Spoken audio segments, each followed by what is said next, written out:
हरियाणा की हर अपडेट के लिए बेल आइकन दबाएं और सब्सक्राइब करें STV हरियाणा न्यूज। हैं उसके पीछे की बैकग्राउंड को मालूम है कि देश के पूर्व प्रधानमंत्री श्री अटल बिहारी वाजपेयी और महामना मदन मोहन मालवीय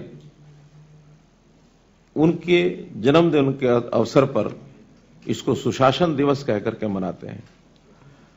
सुशासन दिवस देश के वर्तमान प्रधानमंत्री ने 25 दिसंबर 2014 को इसका नाम दिया था। अटल जी के नाम से इसको जोड़ा गया था क्योंकि अटल जी का कार्यकाल जितना भी लगभग 5.5-6 वर्ष का प्रधानमंत्री के नाते से जब रहा तो उन्होंने शासन को सुशासन के रूप में आगे बढ़ाने के लिए बहुत कदम उठाए।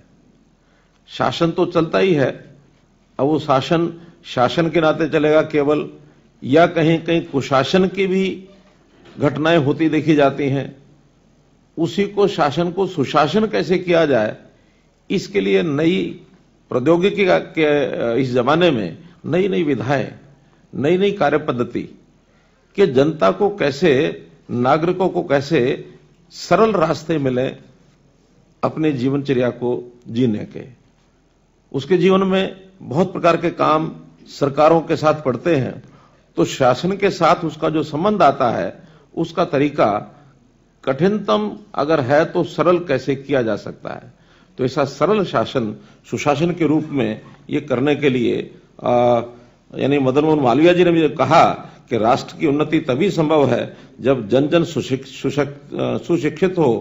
इसलिए उन्होंने नगर नगर गांव गांव में शिक्षा का प्रचार प्रसार किया और उस शिक्षा के माध्यम से ही ये चीजें सब संभव हो पाती हैं, खास करके टेक्नोलॉजी। हमने जनप्रतिनिधियों को भी शिक्षित होने के लिए कदम उठाए, केवल इसीलिए था कि हमारे सारे सिस्टम को कैसे सरल किया जा सके। हरियाणा एकमात्र प्रांत है जहां पंचायती राज सिस्टम में या हमारा जो नगरीय सिस्टम है शासन का, उसमें पढ़े लिखे लोग आए। तो ये 5 साल पहले जब हमने ये योजना बनाई थी उसकी आलोचना बहुत हुई थी, लेकिन उसका लाभ भी हमको बहुत मिला है। जितने हम कार्यक्रम नए नए प्रोग्राम लॉन्च करते हैं बहुत आसानी से नीचे चले जाते हैं। मुझे खुशी है इस बात की कि हरियाणा इसमें बहुत अग्रणी हो गया है।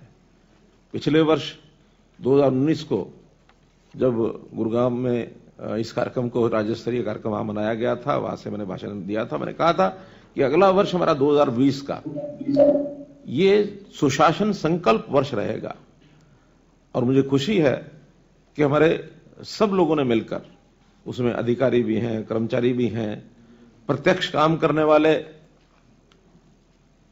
कुछ ऐसे हैं कि बिहाइंड द कर्टन काम करने वाले, नींव में रहकर काम करने वाले। नींव मजबूत हो जाती है तो मंजिल तो अपने आप मजबूत बनती है। आज हमने सुशासन के इतने सारे प्रकल्प 40 के लगभग नए प्रोजेक्ट्स पिछले वर्ष भर में जो तय किए गए, लॉन्च किए गए, आज कुछ लॉन्च किए गए हैं, कुछ का उल्लेख मैं करूंगा। अभी तक तो हमने उसको शुरुआत की है। अब शुरुआत करने के बाद उसके परिणाम अब निकलने शुरू होंगे। तो अगर हमने पिछला वर्ष जो आज 1 वर्ष पूरा हो रहा है इसको सुशासन संकल्प वर्ष का नाम दिया था, तो मैं अगले वर्ष को सुशासन परिणाम वर्ष के रूप में कहूंगा कि इसके परिणाम आने चाहिए। और परिणाम आने के लिए हमने सबने फॉर्मेशन की अपने अपने विभागों में बैठ करके, हर प्रकार के प्रोग्राम बनाए, सॉफ्टवेयर बनाए, पोर्टल बनाए, वेबसाइट्स बनाई, सारा सिस्टम ऑनलाइन करना शुरू किया है। लेकिन इसका जो प्रयोग करेंगे, प्रयोग फील्ड में लोग करेंगे। तो जो फील्ड के लोग हैं उनकी परीक्षा इस बार होनी है कि इसको कितना सफल करते हैं। आखिर तुम यहां बैठ के बनाते हैं, उसका उपयोग तभी है जब जनता का और सरकार का जो संबंध आता है वो कर्मचारियों के माध्यम से आता है। तो कर्मचारी इसका कितना उपयोग करें, इसके लिए भी हम सबको प्रेरणा भी देनी होगी, समझाना भी होगा, विषय का ज्ञान भी देना होगा, ट्रेनिंग भी करानी होगी। उस ट्रेनिंग के माध्यम से आम जनता को लाभ पहुंचेगा। एक विषय और मैं जोड़ना चाहता हूं कि जो टेक्निकल चीजें नई नई शुरू हुई हैं आईटी के माध्यम से, इसमें भी कई लोग ऐसे हैं जो इसका गलत उपयोग करने के लिए, मिसयूज करने के लिए भी तैयार रहते हैं। हम एक कदम बढ़ते हैं, कई बार वो लोग 2 कदम भी बढ़ जाते हैं। आजकल ये जो इतनी डिजिटल सिस्टम में इसको हैक करने के सिस्टम बन गए हैं, डिजिटल क्राइम शुरू हो गए हैं। हमने भी उसको रोकने के लिए डिजिटल यानी थाने भी बनाए हैं। क्राइम ये जो क्या उसको बोलते हैं, साइबर क्राइम का रोकथाम के लिए हमने हरियाणा में एक तो गुरुग्राम में और भी एक आध जगह साइबर क्राइम को रोकने के लिए थाने अलग से बनाए हैं।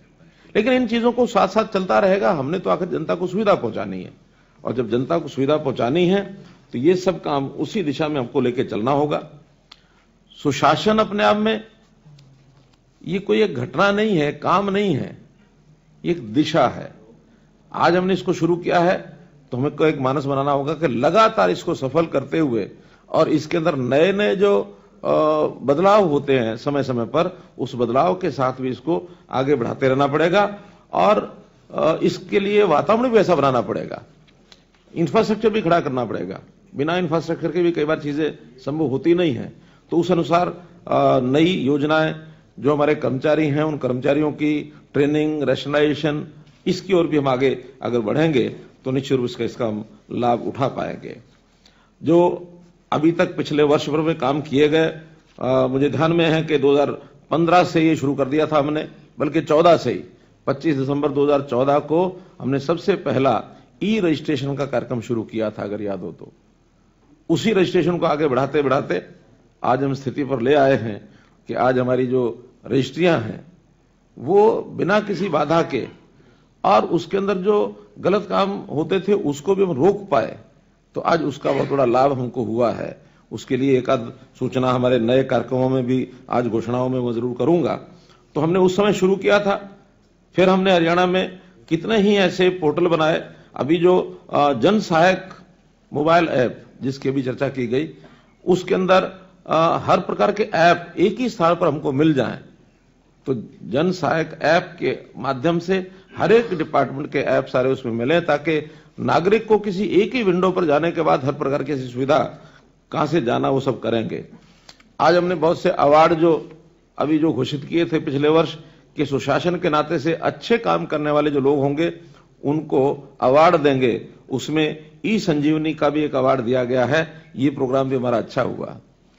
कोरोना का एक चैलेंज हमारे सामने आया, तो उस चैलेंज के साथ साथ ये जो हमारे गुड गवर्नेंस के जितने काम थे जो हमने शुरू कर दिए थे, उससे पहले ही कोरोना तो मार्च में आया, हमने ये सारे काम दिसंबर से ही शुरू किए थे।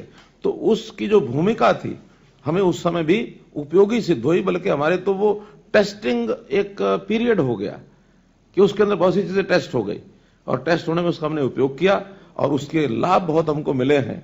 चाहे हमने राशन देने की बात की, चाहे हमने घर घर मानो उनका ये जो परिवार पहचान पत्र के नाते से ई कमेटियों के माध्यम से सर्वे करने की बात हमने की, हमने राशन के साथ साथ उनको आर्थिक सहायता हर एक के बैंक में अकाउंट में देने की बात की। तो ऐसे कितने ही काम ये सब हमने किए हैं। वो कोविड का पीरियड उसके लिए एक प्रयोग का पीरियड हुआ जिसमें हम सफल हुए हैं। और इस नाते से मेरा परिवार मेरी पहचान, जिसकी आज कुछ सर्विसेज 100 के लगभग सर्विस आज हमने लॉन्च की हैं, जोड़ी हैं, इसका एक बहुत बड़ा लाभ ये जनता को मिलेगा। यानी सरकार आपके द्वार जो कभी नारा दिया जाता था, वास्तव में यही एक तरीका है कि हर व्यक्ति को सरकारी सारी सेवाएं उसके घर में से ही वो भरे और उसकी पहचान ठीक से हो जाए। अभी तक स्थिति क्या है कि एक स्वाभाविक होता है, व्यक्ति बाय नेचर जो होता है थोड़ा लालची होता है। उस लालच में पात्र और अपात्र इसकी पहचान कई बार नहीं हो पाती। हमको उसकी पहचान करके कि किस चीज का कौन पात्र है, कौन सी सेवा, कौन सी योजना किसको मिलनी चाहिए।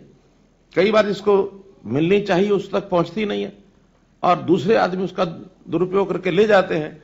लेकिन इस सारे सिस्टम में से हर परिवार की उसकी सामाजिक स्थिति, आर्थिक स्थिति, उसकी बाकी सब चीजें, उसकी क्षमता क्या है, उसके काम करने के लिए उसके पास कोई सिस्टम है कि नहीं है। क्योंकि एक लेवल से अगर परिवार को अगर उस ऑर्बिट में से बाहर निकाल लिया तो फिर वो एक सामान्य गति से एक मुख्य धारा में आकर के अपने जीवन यापन कर सकता है।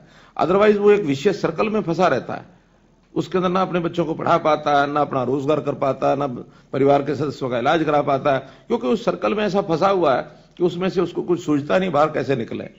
सरकार का काम है ऐसे लोगों को सहायता करना, पहचान करना, उनको उसमें से बाहर निकालना। तो हम परिवार पहचान पत्र के माध्यम से निश्चित रूप से उसकी जितनी सहायता करनी होगी सहायता करेंगे, उसको जितना योजनाओं का लाभ देना होगा वो करेंगे, जितना उसको ट्रेंड करना होगा वो करेंगे, उसकी काबिलियत बढ़ाना है, शिक्षा के साथ स्किलिंग करानी है, रोजगार देना है, ये सब काम उसके माध्यम से हम करा पाएंगे। और इसके करने के लिए जो सरकारी सिस्टम में हमारा जो ऑफिशियल जो बर्डन होता है वो मैं समझता हूं फाइलों का बहुत बड़ा बर्डन होता है, और इस फाइलों को इधर से उधर यहां से वहां लाने ले जाने के लिए हमारा पूरा सिस्टम लगा रहता है। और उसके अंदर मैं तो कई बार मजाक में कहता हूं कि भी हम सब लोग फाइल खेलते रहते हैं।